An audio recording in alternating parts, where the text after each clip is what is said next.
विविध भारती की गीतमाला ये कार्यक्रम सुनने वाले सभी श्रोताओं को मंदाकिनी जोशी का प्यार भरा नमस्कार।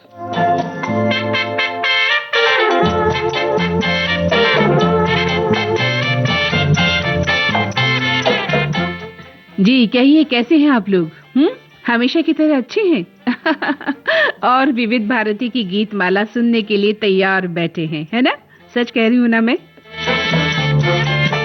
तो चलिए, आज मैं भी बिल्कुल तैयार होकर आई हूँ विविध भारती की गीतमाला लेकर। वैसे हमेशा ही तैयार होकर आते हैं हम, लेकिन हर बार एक कदम आगे बढ़ाकर आते हैं कि क्या पता हमारे श्रोता को पिछली बार ये अच्छा नहीं लगा तो इस बार ये बात जरूर अच्छी लगेगी। और इस तरह से हम अपने श्रोताओं के लिए कितना कुछ सोचते हैं, आपको क्या पता।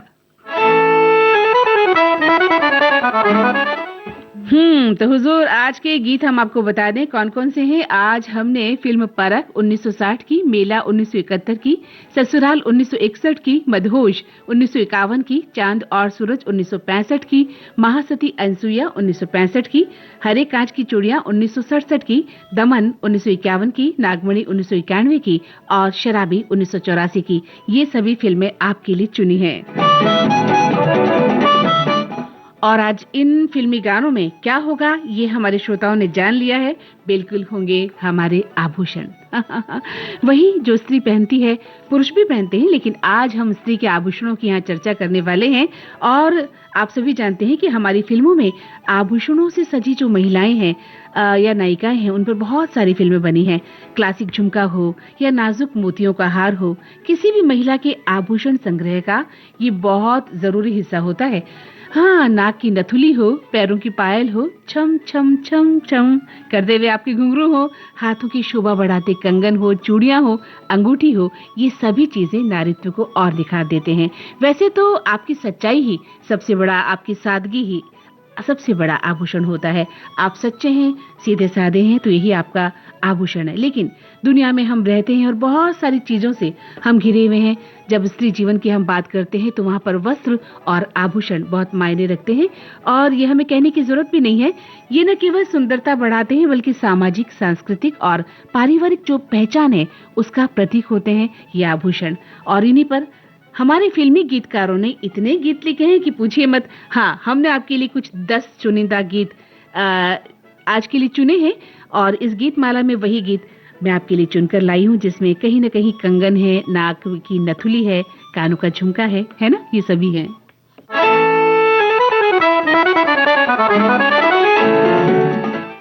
तो चलिए शुरू करते हैं आज की विविध भारती की ये गीतमाला। मिला है किसी का झुमका, ठंडे ठंडे हरे हरे नीम तले, हो सच्चे मोती वाला झुमका, ठंडे ठंडे हरे हरे नीम तले, सुनो क्या कहता है झुमका, ठंडे ठंडे हरे हरे नीम तले, मिला है किसी का झुमका।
ये था पहला गीत लता मंगेशकर की आवाज में। फिल्म का नाम था परख। गीतकार थे शैलेंद्र और संगीतकार थे सलील चौधरी। तो भाई कान के झुमके को लेकर तो बहुत बार चर्चा होती है, खासतौर से हमारी सखियों के बीच में, है ना? क्योंकि झुमका जो है पारंपरिक झुमके से लेकर आधुनिक डिजाइनों तक पहुंच चुका है।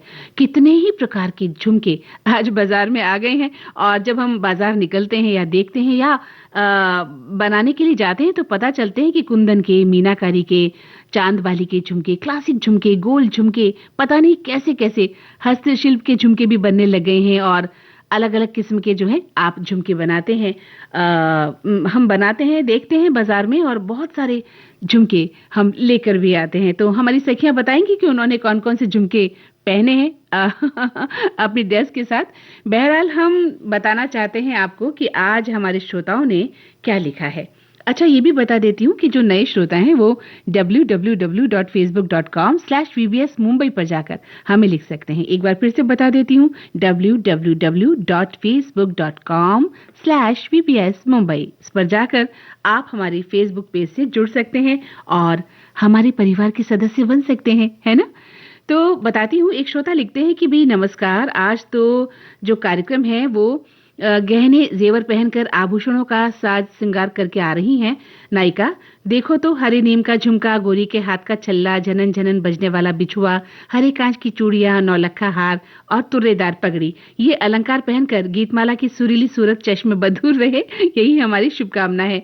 वहीं एक श्रोता कहते हैं कि जिंदगी की परख में अक्सर दिल ही कसौटी बन जाता है।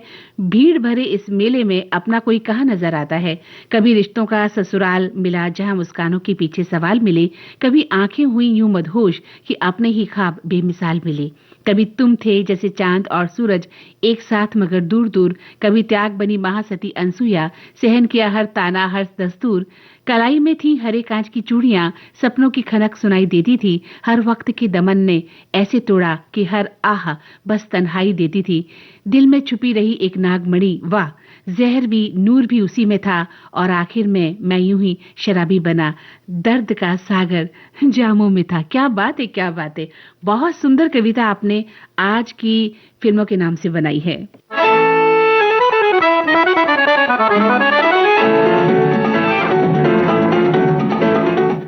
जी, तो अगला गीत सुने उससे पहले हमारे सवाल हो जाएं और आपके जवाब हो जाएं, है ना भाई? ये तो बहुत जरूरी हो जाता है कि हमारा कार्यक्रम हो और 2 सवाल न हो। आप भी तो इंतजार करते हैं हमारे सवालों का। बिल्कुल सीधे साधे सवाल हमेशा की तरह।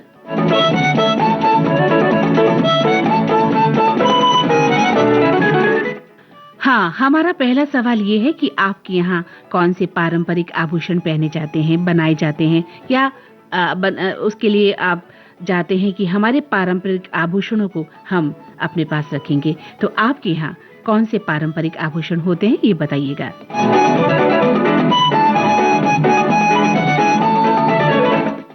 हाँ, पारंपरिक आभूषण। वैसे तो अभी जैसा हमने कहा कि नए डिजाइन के बहुत सारे आभूषण आ गए हैं, हम तरह तरह के गहने बनाकर लाते हैं जो आपके पारंपरिक उसमें आते हैं, परंपरा के अनुसार अलग अलग जगह अलग अलग प्रांत में अलग अलग तरीके से पहने जाते हैं, उनका जिक्र करिएगा। और हाँ, हमारा दूसरा प्रश्न ये है कि वो कौन सी ऐतिहासिक फिल्में हैं जिसमें नायिका ने कोई विशेष चरित्र निभाते हुए भारी भरकम आभूषण पहने हैं।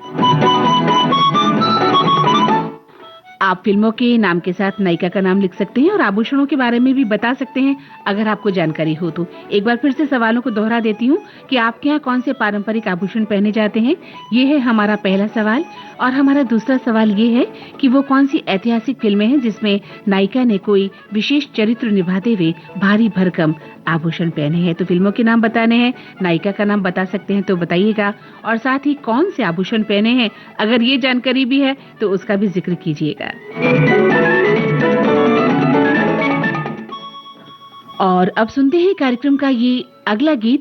फिल्म का नाम है मेला, आवाजें मोहम्मद रफी और लता मंगेशकर की, राहुल देव बर्मन का संगीत है, मजरूह सुल्तानपुरी की रचना।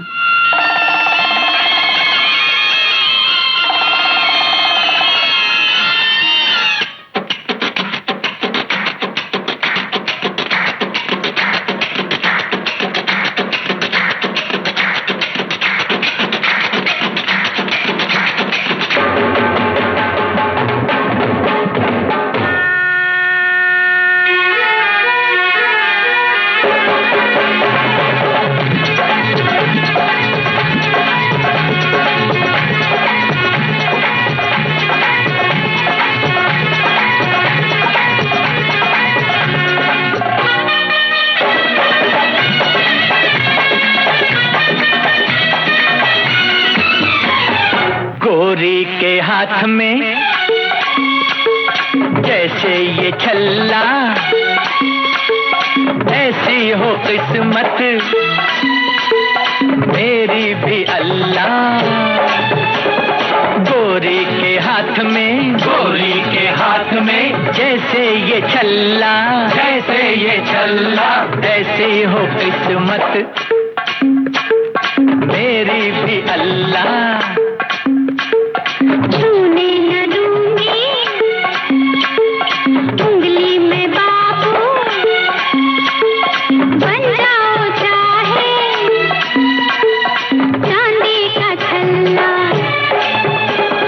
छूने न दूंगी, छूने न दूंगी उंगली में बाबू, उंगली में बाबू, बन जाओ चाहे रे चांदी का छल्ला।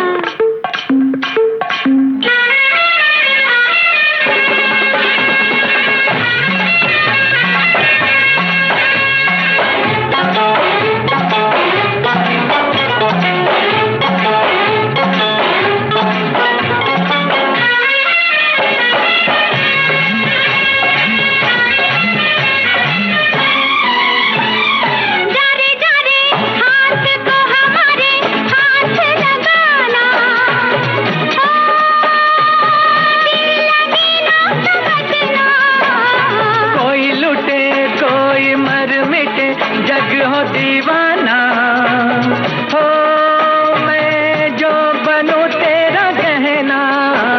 तू जो बने गहना संवरना छोड़ दूं, मुहे तू सजाए तो दर्पण तोड़ दूं। ओ ऐसा गुस्सा भैरे वल्ला, गोरी के हाथ में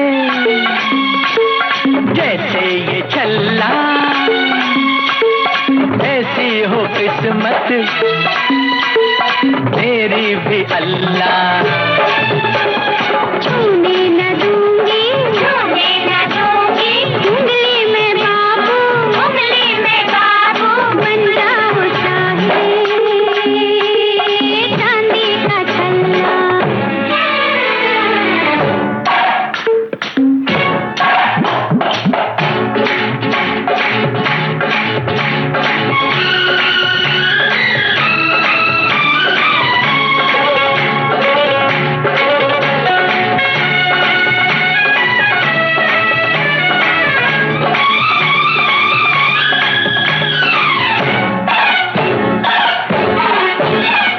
चाहूं तुझे डोली में बिठा के कहीं ले जाऊं, सोच में पड़ गई क्या। जो मैं तेरी दुल्हनिया बनूं, घूंघटा जला दूं। ओ हाय मैं कह गई क्या। जो मैं चाहूं रे तू भी वही चाहे, फिर तू जालिम सताए मुझे काहे। ओ जा जा इतना तू न चिल्ला, छूने न दूंगी उंगली में बाबू, बन जाओ चाहे चांदी का छल्ला। गोरी के हाथ में, गोरी के हाथ में जैसे ये छल्ला, जैसे ये छल्ला, जैसी हो किस्मत मेरी भी अल्लाह।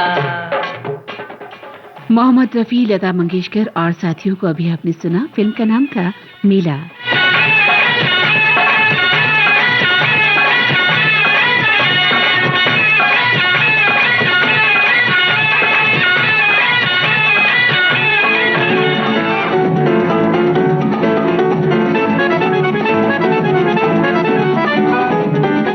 हमारे एक श्रोता का कहना है कि प्रकृति या यथार्थ में जो कुछ भी मनुष्य अपनी ओर से जोड़ता है, सौंदर्य वही है। चूड़ी, कंगन, झुमके, पायल ये नारी के सौंदर्य में चार चांद लगाते हैं। जीवन का अपना कोई रूप नहीं है। सौंदर्य की असल परिभाषा गहनों से नहीं, आपके जीने के सहज और सरल होने से होती है। बहुत खूब। जिसके मन में छल कपट है वो सुंदर होते हुए भी असुंदर लगता है, गहनों से आभूषित रहने के बावजूद बदसूरत लगता है। एक प्रेमी हृदय संतोष से भरा मन और आत्मविश्वास से दमकता चेहरा ही सौंदर्य की उच्चतम परिभाषा है। बहुत सुंदर। वहीं एक श्रोता ने कहा है कि आज की गीतमाला में नारी के सौंदर्य प्रसाधन की बातें होने वाली है। सही मायनों में स्त्री का आभूषण उसकी सरलता और सौम्यता होती है, लेकिन समाज में रहकर कुछ दिखावा करना भी पड़ता है। वहीं एक श्रोता ने लिखा है कि आज गीतमाला की सारी फिल्में हिंदी सिनेमा के उस दौर की धरोहर हैं, जीवन को बहुत कुछ सिखा देती हैं और गीत संगीत दिल की गहराइयों को छूते थे, जहां हर फ्रेम में प्रेम, त्याग और नैतिकता की गहरी भावुकता बसी है। ये फिल्में न केवल मनोरंजक है बल्कि जीवन के दर्द और आनंद को शब्दों स्वरों में उतार देती है और आज की यादों की महफिल भी सुपरहिट गीतों से सजी है। और इसके अलावा आप लिखते हैं कि मेला कभी पीछे छूटता है, कभी हम मेले में विहार करते हुए उसकी परख में, कभी नागमणि की खोज में सपेरों के स्टॉल से गुजरते हैं, तो कभी अपने शराबी स्वरूप का दमन करते हुए हरे कांच की चूड़ियां तलाशते हैं और फिर उनमें डूबते हुए ससुराल के ख्यालों में मधुहोश अपने चांद और सूरज को ढूंढते हुए ये जीवन गुजारने में लगे रहते हैं। लेकिन फिक्र हमेशा यही लगी रहती है कि कहीं अपनी महासती अनसुईया जैसी प्रिय, अपनी वो सावित्री हमसे रुष्ट न हो जाए फिर तो। बहुत अच्छी बात, बहुत तरीके से आपने अपनी बात लिखी है और आप हमारे जो श्रोता हैं वो कहीं न कहीं भीतर से शायर भी हैं और कवि भी हैं, तो इस जो खूबसूरती को, अपने भीतर के सौंदर्य को बनाए रखिएगा। और वहीं एक श्रोता ने कहा है कि आज की गीतमाला में शायद नहीं, स्त्री श्रृंगार की बातें श्रृंगार प्रधान चीजों से होती लग रही है। अब तो आपको यकीन आ गया होगा ना। आप लिखते हैं कि नारी की असली सुंदरता उसके चरित्र, आत्मविश्वास, ज्ञान और दूसरों के प्रति संवेदनाओं में निहित है, जो समय के साथ और अधिक निखरती है। लेकिन दैहिक सुंदरता को जब निखारना हो तो अधिकांश स्त्रियां कुछ गहने और चीजों के साथ अपने आप को संवारती हैं और वो चीजें उनके सौंदर्य का प्रतीक बन जाती है। स्त्री में रूप सौंदर्य, गुण सौंदर्य और भाव सौंदर्य का अनुपम मेल होता है। बहुत सुंदर। वहीं एक श्रोता कहते हैं कि आज की गीतमाला कुछ क्लिष्ट, कुछ अपुष्ट और कुछ अस्पष्ट सा लग रही है। फिर भी जहां तक मैं समझ रहा हूं, गीतमाला के गीत सजना के इर्द गिर्द रहेंगे। जबकि जिक्र सजना का होगा तो जाहिर सी बात है गाने रोमानी होंगे, प्रेम का आदान प्रदान होगा और प्रेमी प्रेमिकाओं के छेड़छाड़ वाली बातें होंगी। और रोमानी गाने तो अपने आप में बेमिसाल होते हैं। तो आप सुन रहे हैं कार्यक्रम, सुन रहे हैं ना? तो आपको पता चल गया आज क्या थीम है। एक श्रोता का कहना है कि आज गीतमाला बहुत ही सुपरहिट गीतों से सजी है। मंदाकिनी जोशी जी हैं तो प्रोग्राम भी बहुत खास होगा। उनकी आवाज में जादू है। अरे आपकी लेखनी में भी जादू है भाई। आप सभी इतना कुछ लिखते हैं कि हम पढ़े बगैर रहते ही नहीं हैं। कई बार सोचते हैं कि क्या पढ़ें और क्या ना पढ़ें। देखिए ना, सबकी जो संदेश जो भी आप लिखते हैं पूरा पढ़ डालते हैं हम, है ना। वहीं एक श्रोता ने लिखा है कि आज की गीतमाला में चूड़ियों, कंगन, हार श्रृंगार के गीत सुनने को मिलने वाले हैं। सच में हार श्रृंगार से महिला के सौंदर्य में चार चांद लग जाते हैं। यानी सीधी सादी दिखने वाली महिला का श्रृंगार अगर सही ढंग से किया जाए तो वो बहुत आकर्षक लगती है। और चूड़ियों के बारे में मेरा ये ख्याल है कि शायद मोहब्बत हाथ में पहनी गई चूड़ियों की तरह होती है, खनकती है, संवरती है, अरे आखिर टूट जाती है। नहीं, ऐसी बात नहीं है। मोहब्बत क्या करें। चलिए इस पर कभी फिर बात करेंगे। और आप सभी को मैं धन्यवाद दे रही हूँ इतने प्यारे विचार लिखने के लिए। अगला गीत प्यारी सी नथुली के नाम, हमारी नथनिया नाक में पहनने वाली। तो मधोश फिल्म का गीत है। आशा भोसले की आवाज है, मजरू सुल्तानपुरी के बोल और राहुल देव बर्मन की धुन।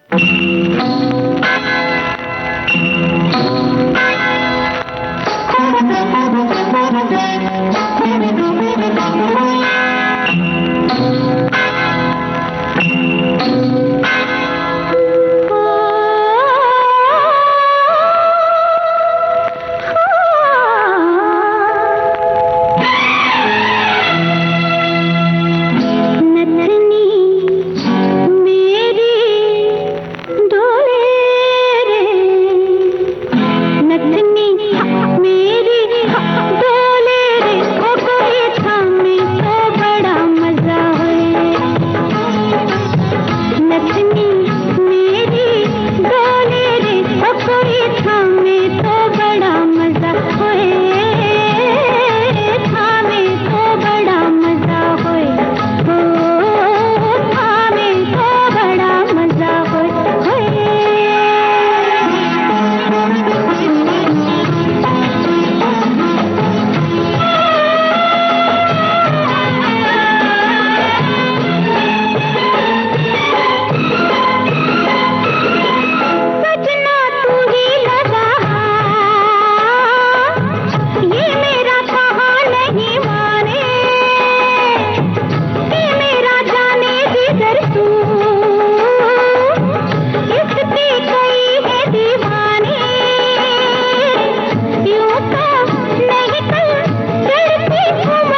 जी, तो अभी आपने नथनी पर इस आभूषण पर ये गीत सुना।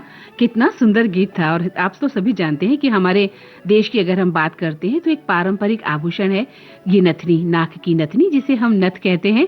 और ये हमारी खूबसूरती को, हमारी संस्कृति को बताता है और खास तौर से विवाह का प्रतीक भी माना जाता है। और आजकल तो जब विवाह के अलावा भी बहुत सारे जब त्योहार आते हैं तो हमारे यहाँ की जो महिलाएं हैं वो नथनी पहनती हैं जरूर, है ना, अलग अलग तरीके से। जैसे कि महाराष्ट्र की बात करें तो पैठणी नथ है, राजस्थान की लटकन है, या सिंपल गोल्ड की नथ होती है, विभिन्न डिजाइनों में आती है अलग अलग।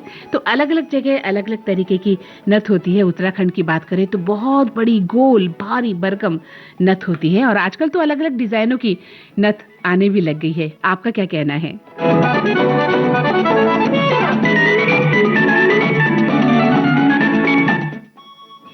बताइएगा आपके घर की स्त्रियां कब कब नथ पहनती हैं? किसी तीज त्योहार पर या विवाह समारोह पर बताइएगा जरूर। और हाँ, एक श्रोता ने कहा है कि भारतीय संस्कृति में 16 श्रृंगार और आभूषण मात्र बाह्य सौंदर्य की वस्तुएं नहीं बल्कि भावनाओं, सौभाग्य और पवित्रता की अभिव्यक्ति है। सिंदूर से लेकर पायल तक नारी को देवी लक्ष्मी का स्वरूप बनाया जाता है और सुख समृद्धि लाती है। आभूषण न केवल आकर्षण बढ़ाते हैं बल्कि ये प्रेम, समर्पण और सांस्कृतिक विरासत का विस्तार है जो बिना शब्दों की भावनाओं को दर्शाते हैं। और भी आपने बहुत कुछ लिखा है कि आयुर्वेद और तंत्र शास्त्र में इसका वैज्ञानिक आधार है। प्रत्येक तत्व शरीर के चक्रों को सक्रिय करता है जी, तथा स्वास्थ्य और ऊर्जा संतुलन प्रदान करता है। आभूषण न केवल नारी की सुंदरता को निखारते हैं बल्कि उसके आत्मविश्वास और आंतरिक शक्ति को दर्शाते हैं और नारीत्व के उत्सव की एक सुंदर परंपरा है। बहुत सुंदर लिखा है आपने। वहीं एक श्रोता का कहना है कि श्रृंगार रस से भरपूर गानों से स्त्री श्रृंगार, रंगभूमि और फिल्मी दुनिया में आजकल तो बहुत विकास हुआ है पार्लरों का, जिसमें सबसे ज्यादा जरूरत तो उन पुराने चेहरों को नया लुक देकर अचंभित कर देते हैं कि हम कहां से कहां नवयौवना बन गई। बिल्कुल सही कहा आपने। जब कोई स्त्री सीधे साधे तरीके से पार्लर जाती है और सज धज कर जब बाहर आती है तो देखने वाले दांतों तले उंगलियां दबा लेते हैं, है ना। और आप लिखती हैं कि हरी भरी चूड़ियां, नौलखा हार, कंगन, माला, मोती अनेक श्रृंगार हैं। पुराने जमाने में पुरुष भी महिला के रूप में स्त्री पात्र में अभिनय से अचंभित किया करते थे। रंगमंच प्रेमी को भुला देते थे कि वो हूबहू स्त्री है। गुजरात में एक नाम था जयशंकर भाई, हमेशा रंगमंच पर स्त्री पात्र का अभिनय किया करते थे। मुंबई, कलकत्ता, बड़े बड़े शहरों में रंगमंच महकाया उन्होंने। और आज भी जयशंकर सुंदरी ऑडिटोरियम अहमदाबाद में मौजूद है। बहुत अच्छी बात आपने लिखी है कि किस तरह से एक जमाने में रंगमंच में पुरुष ही स्त्री का पात्र निभाते थे, विभिन्न प्रकार की पोशाकें और आभूषण पहनकर, और हम यकीन नहीं कर पाते थे कि ये पुरुष है जो स्त्री के वेश में है।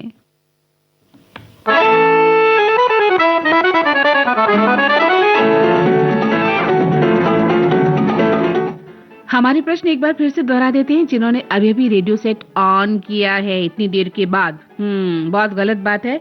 हम कितनी शिद्दत से, कितनी मेहनत के साथ आते हैं गीतमाला में और आप रेडियो देर से ऑन करते हैं।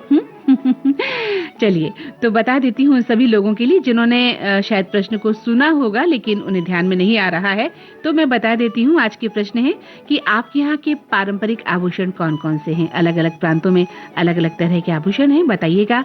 और दूसरा प्रश्न हमारा, वो कौन सी ऐतिहासिक फिल्म है जिसमें नायिका ने कोई विशेष चरित्र निभाते हुए भारी भरकम आभूषण पहने हैं। फिल्म का जिक्र करें, नायिका का चित्रण करें, बताएं उनके बारे में, और कौन कौन से गहने पहने हैं अगर बता सके तो कम शब्दों में फटाफट बताइएगा।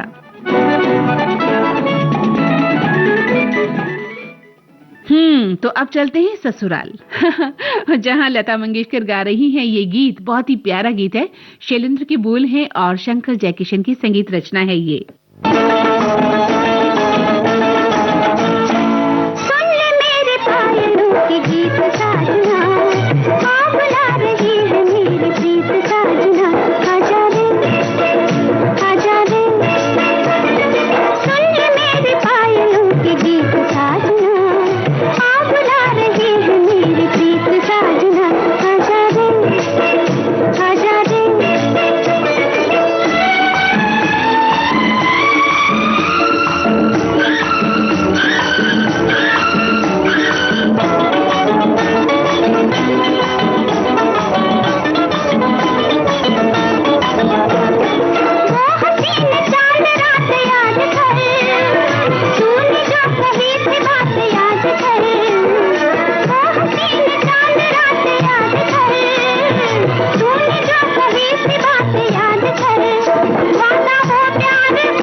तो दिल की धड़कन बढ़ गई ना।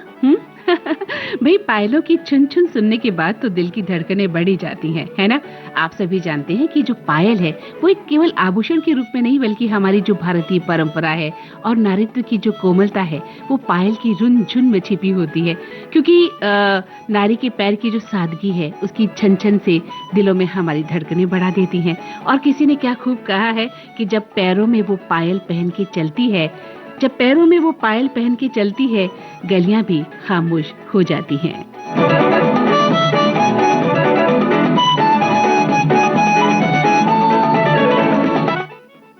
हाँ, हमारे श्रोता लिख रहे हैं कि मंदाकिनी जी पिछले समय धर्मपत्नी के जन्मदिन पर मैंने चांदी की पाजेब और बिछुड़ियां गिफ्ट करी थी, बहुत खुश हुई थी और कभी-कभी ये गीत भी मैं गाता हूँ धर्मपत्नी के लिए कि हमसे तो अच्छी तेरी पायल गोरी। बहुत सुंदर, बहुत सुंदर, बहुत अच्छी बात।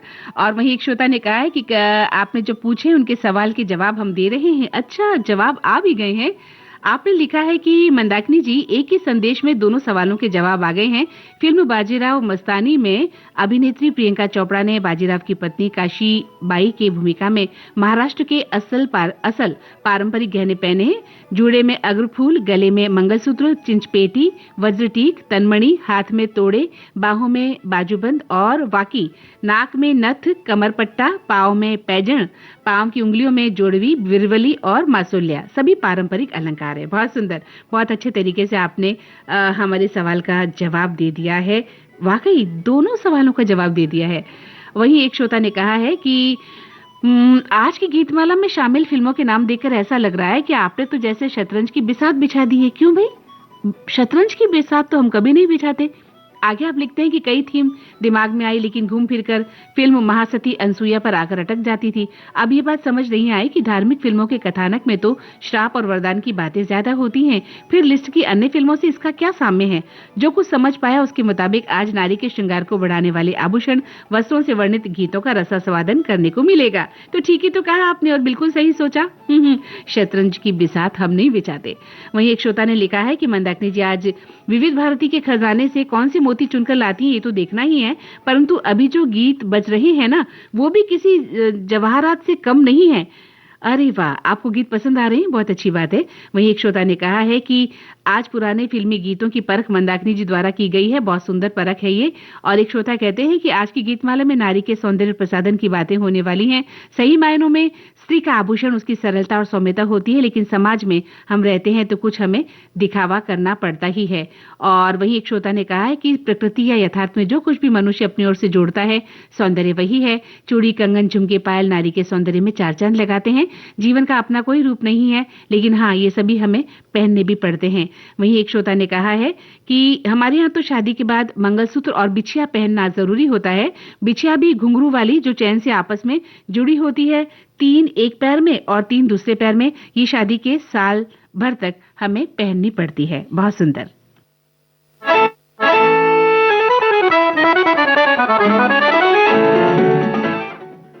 तो चलिए अब चलते हैं छन छन चूड़ियों की तरफ, है ना। चूड़ियों की झनकार, चूड़ियों की खन खन कितनी अच्छी लगती है कानों को।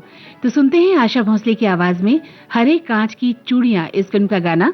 इस गीत को शैलेंद्र ने लिखा और शंकर जयकिशन ने संगीत में ढाला है।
हरे, कांच की चूड़ियां वादा लेंगी हरे, कांच की चूड़ियां, कांच की चूड़ियां, कांच की चूड़ियां।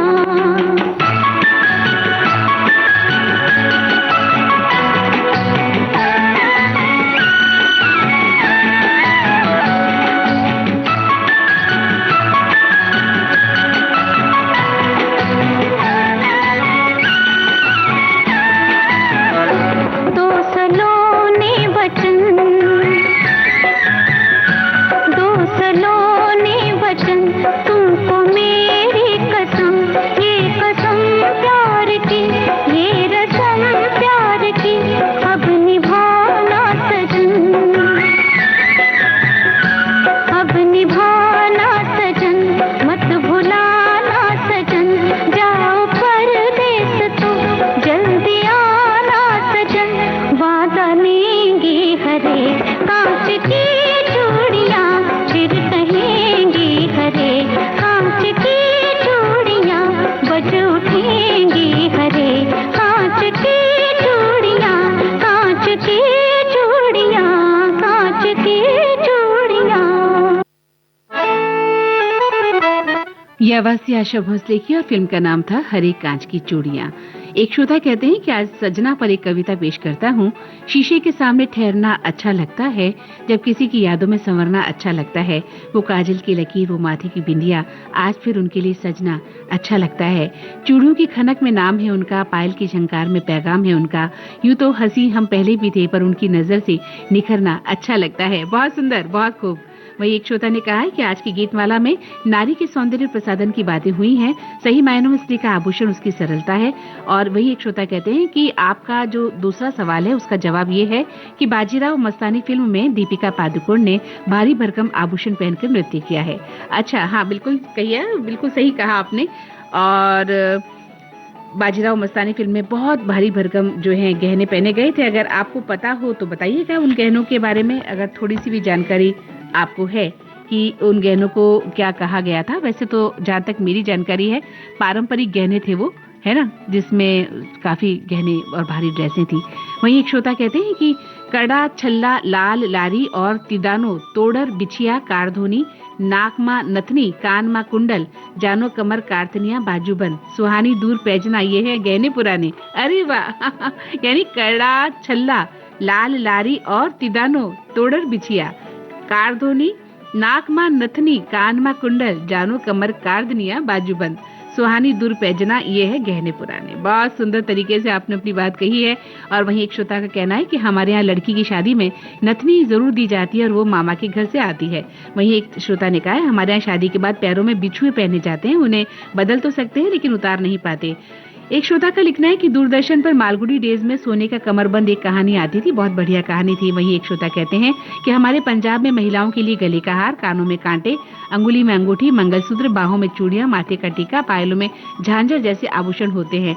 फिल्मों में उमराव जान में रेखा ने पहने थे, बाजीराव मस्तानी में प्रियंका चोपड़ा और पद्मावत में दीपिका पादुकोण ने जो आभूषण का श्रृंगार किया था वो बहुत ही सुंदर था।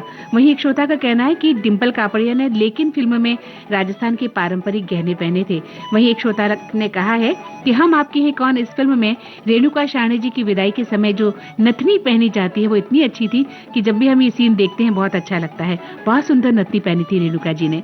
वहीं एक श्रोता का लिखना है कि मुस्लिम समुदाय में लड़की की शादी में झूमर का खास महत्व होता है।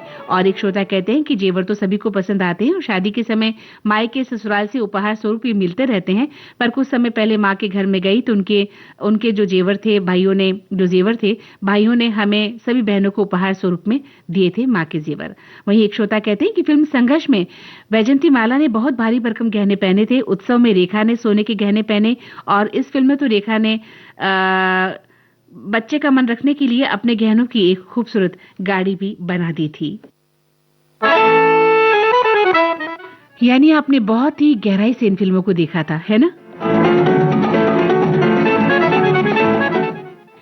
चलिए, तो जब बात चल रही है आभूषणों की, तो बात जब हमने कही थी कि पायल की रुनझुन हमें लगती अच्छी है, वहीं एक और चीज जो पैरों में पहनी जाती है, क्या बताइए? घुंघरू। घुंघरू की आवाज जो है हमारे मन को मोह लेती है ना? घुंगरवा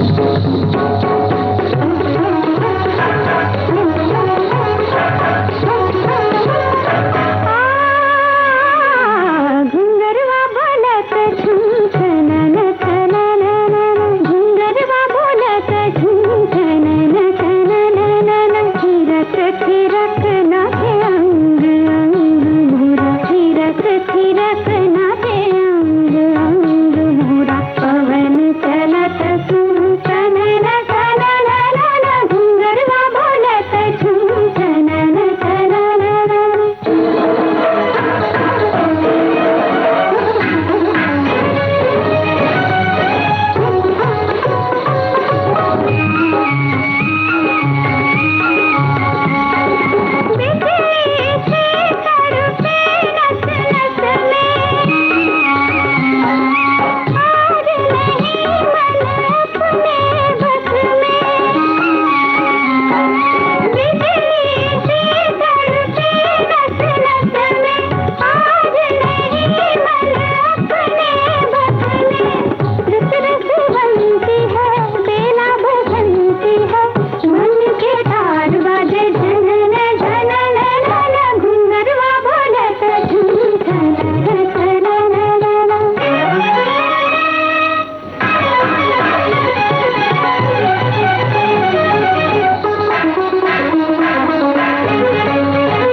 ये आवाजें थी सुमन कल्याणपुर और श्यामा हेमद की। फिल्म का नाम था महासती अनसुईया। गीतकार हैं इसके पंडित भरत व्यास और संगीतकार रहे S.N. त्रिपाठी। तो भाई इस गीत में बात की घुंघरुओं की, और देखिए घुंघरुओं की अगर हम बात करते हैं, कभी आपने सोचा कि ये घुंघरू कब आए होंगे इस दुनिया में? इनका जिक्र कब हुआ होगा, है ना? घुंघरुओं का जो निर्माण है वो प्राचीन काल में यानी हजारों वर्ष पहले हुआ था कहते हैं। और भारतीय शास्त्रीय नृत्य की बात करें और संस्कृति की बात करें तो तब से इसकी जड़ें हैं इन घुंघरुओं की, जिनका वर्णन नाट्य शास्त्र जैसे प्राचीन ग्रंथों में मिलता है श्रोताओं। और ऐसा कहा जाता है कि इन्हें नृत्य के देवता नटराज यानी शिव से जोड़कर देखा जाता है, जो सदियों से नृत्य और भक्ति का हिस्सा रहे हैं, है ना? तो घुंघरुओं की हम बात करें तो इसकी उत्पत्ति कब हुई, इसका साहित्यिक संदर्भ क्या है, इसके सांस्कृतिक महत्व क्या है, अगर इस पर बात करने चलेंगे तो बहुत लंबा समय निकल जाएगा। लेकिन हाँ, इन घुंघरुओं का हमारे जीवन में बहुत बड़ा महत्व है, इस बात को हम सभी जानते हैं।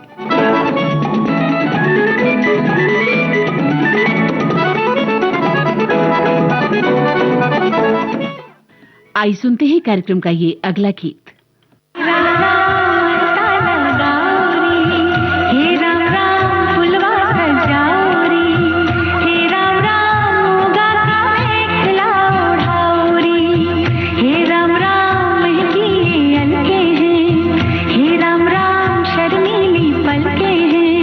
हे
ये आवाज थी अलका याग्निक की और फिल्म का नाम था दामन।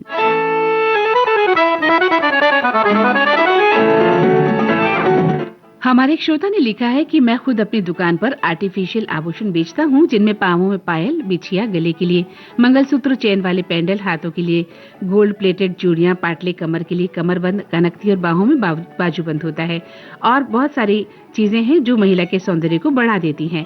वहीं एक श्रोता ने बहुत ही प्यारा अपनी बात लिखी है कि मेरी पत्नी बहुत साधारण रहती हैं, माथे पर बिंदी, कान में हल्के से कुंडल, छोटे से कंगन, हल्के फुल्के और कांच की चूड़ियां, गले में मंगलसूत्र और पांवों में पायल और बिछुए पहनती है। वहीं एक श्रोता ने कहा है कि हमारे यहाँ पारंपरिक आभूषणों में स्वहस्त गुथित कुसुम हार और कुसुम के ही कर्ण फूलों के प्रचलन रहे हैं, किंतु बदलते परिवेश में लोगों ने स्वर्ण धातु के आभूषणों से अपना मुंह नहीं हटाया है और उनके आभूषणों के जो तौर तरीके हैं वो बढ़ गए हैं, जो कि अमीरी के चलते ही मारीच जैसे स्वर्ण मृग की उत्पत्ति भी दर्शाते हैं। और सही कहा आपने कि आज जिस हिसाब से महंगाई को हम ध्यान में रखते हुए जब लेते हैं तो अपने घर का बजट खराब करके, अभी एक श्रोता ने एक विचार लिखा है कि शादी ब्याह में आजकल हम इस तरह से देना लेना करते हैं, वो बहुत गलत बात है। जब माता पिता, लड़की के माता पिता अपना सब कुछ दांव पर लगाकर बेटी की शादी करते हैं, ये बहुत ही गलत तरीका है। इस तरह से शादी विवाह नहीं होने चाहिए। हम जिन आभूषणों का जो हम जिक्र कर रहे हैं उनका अर्थ ये नहीं है कि आप महंगे से महंगे आभूषण खरीदने जाएं या महंगे से महंगे आभूषण आपको देने हैं। हम उस सभ्यता और संस्कृति की बात कर रहे हैं जो हमारे भारतीय संस्कृति से जुड़ी है। उस पर आज का ये कार्यक्रम है कि भाई ये जो हमारे आभूषण है या फिल्मों में दिखाए जाते हैं वो कौन कौन से हैं और उनका प्रयोग कैसे कैसे हम करते हैं। वहीं एक श्रोता कहते हैं कि पहले के समय में केवल हल्दी या मेहंदी की रस्म में फूलों के गहने पहने जाते थे, लेकिन अब सगाई और मेहंदी और प्री वेडिंग फोटोशूट में भी दुल्हनें इन्हें पसंद तो करती हैं। फूलों के गहने दुल्हन को एक परी का जैसा रूप देते हैं, हल्के खुशबूदार होते हैं, बेहद आकर्षक होते हैं और ये पारंपरिक आभूषणों से अलग एक सादगी भरा और प्यारा अंदाज पेश करते हैं। बिल्कुल सही कहा आपने, फूलों के गहने बहुत सुंदर लगते हैं। वहीं एक श्रोता कहते हैं कि आजकल शादी ब्याह में फूलों के आभूषणों का चलन बढ़ गया है। ये गहने दुल्हन को एक ताजगी भरा, कोमल और प्राकृतिक रूप देते हैं। वहीं एक श्रोता लिखती हैं कि करवा चौथ जब होता है तो बरगद की पूजा के समय में हम नथनी पहनते हैं, वो हमारे लिए आवश्यक होता है। एक श्रोता कहते हैं कि आपकी गीतमाला के साथ गर्म भोजन का समय भी हो जाता है। विविध भारती से श्रीमती जी ध्यान भटकाने में सहयोग करती हैं, इसलिए केवल सुनते हैं, कमेंट्स नहीं लिखते हैं। अच्छा, आपका सारा ध्यान आपके भोजन पर है ना।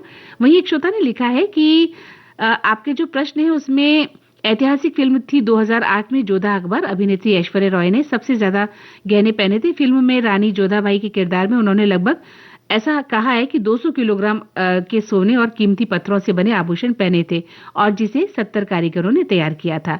वहीं एक श्रोता कहते हैं कि इसी प्रकार और भी बहुत सारी फिल्में हैं जहां पर नायिकाओं ने भारी भरकम गहने पहने थे।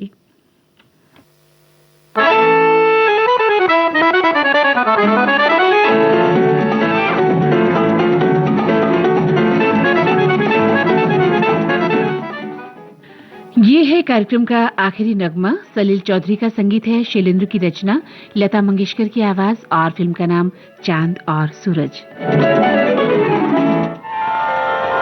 झनन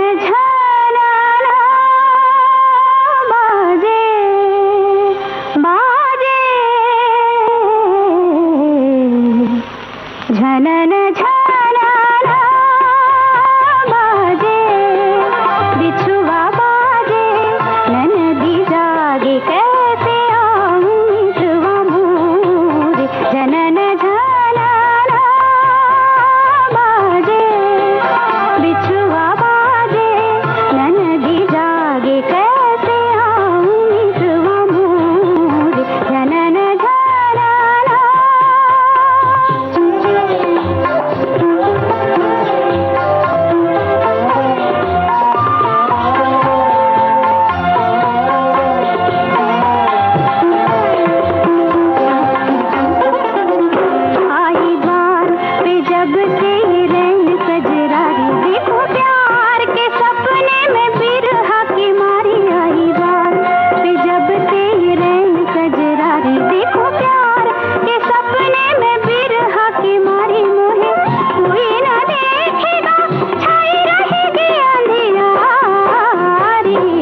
झनन झनना बाजे।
लता मंगेशकर को आप सुन रहे थे। फिल्म का नाम था चांद और सूरज।